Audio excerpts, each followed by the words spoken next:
مرد کا کپڑا ہمیشہ ٹخنے کے اوپر ہونا چاہیے، ٹخنے کے نیچے نہیں ہونا چاہیے۔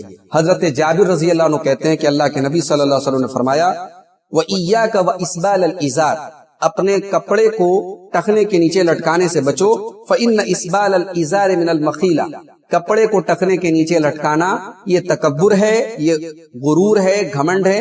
وَاللَّهُ لَا يُحِبُّ الْمَخِيلَ، اور اللہ تعالیٰ گھمنڈ کو پسند نہیں کرتا۔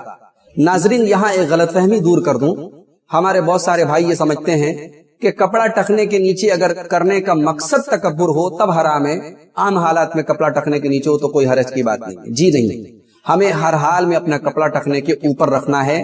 ٹخنے کے نیچے کپڑا رکھنے پر ہماری نیت اگرچہ نہ ہو تبھی وہ حرام ہے، اس لیے کہ اللہ کے نبی صلی اللہ علیہ وسلم نے تکبر کی یہاں قید لگائی، ہر جگہ قید نہیں لگائی ہے۔ یہ قید وضاحت کے لیے ہے، یہ قید شرط کے لیے نہیں کہ جب تکبر کے لیے ہم کپڑا ٹخنے کے نیچے رکھیں تب حرام۔ اس لیے کہ دوسری حدیث میں صحیح بخاری کی آپ نے فرمایا ما اسفل من الکعبین من الازار ففی النار، کپڑا اگر ٹخنے کے نیچے ہے تو وہ جہنم میں انسان کا وہ حصہ جائے گا۔